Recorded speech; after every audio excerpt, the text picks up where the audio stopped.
Olma sirka haqida so'rashgan ekan. Olma sirka onamni bizneslari ancha mehnati katta. Mana shunaqa zaxxona bo'lish kerak.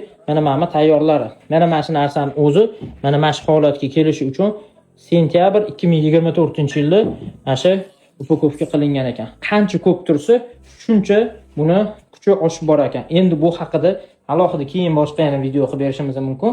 Foydasi haqida, nimalarga foydali deb buni bilgan biladi. Mana shu qator tayyorlar, bu oxirgacha tayyorlari bu ko'rib turganingizdek. Mana mashinasi ham iyulda qilingan ekan. Iyulda upakovka qilingan ekan.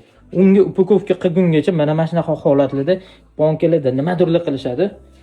Mana shunaqa ermeyligi bor.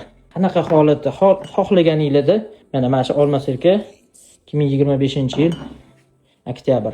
Kichkina idish bo'ladimi, 33 talikmi, 25 talikmi, yarim litrlikmi, hammasidan bor. Mana shu narsani jiyani nomerini qoldiramiz. Jiyanga aloqaga chiqsanglar, bemalol sotib olishingiz mumkin. Yosh kattaligiga zo'r narsa, uni bilgan biladi. Agar kerak bo'lsa, aloqaga chiqishingiz mumkin.